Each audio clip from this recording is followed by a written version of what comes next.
પહેલગામમાં નિર્દોષ પ્રવાસીઓ અને એ બહેનોના સિંદૂર મૂછવાનું કામ નરાધમ ત્રાસવાદીઓએ અને પાકિસ્તાનીઓએ કર્યું તો માતાના સહેથાના સિંદૂરની શું કિંમત હોય છે એ ભારતના સૈન્ય અને દેશના પ્રધાનમંત્રી મોદી સાહેબના નેતૃત્વમાં આપણા સૈનિકોએ, આપણા લશ્કરે, આપણી સેનાએ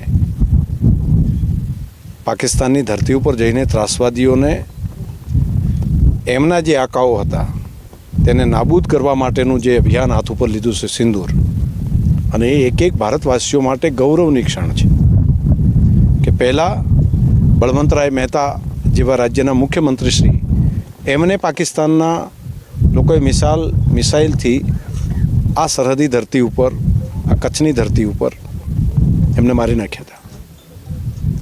તો પણ આવી કોઈ સર્જિકલ સ્ટ્રાઇક કે એર સ્ટ્રાઇક કે પછી સિંદૂર જેવું ઓપરેશન તે વખતે નહોતું કરી શકાયું. પરંતુ આજે બદલાયેલું હિન્દુસ્તાન છે. આજે ભારતની સેના ઉપર એક એક ભારતવાસીઓને ગૌરવ છે અને ભારતવાસીઓની જે મનની વાત છે એ જ પ્રમાણે સિંદૂર ઓપરેશન ચાલી રહ્યું છે.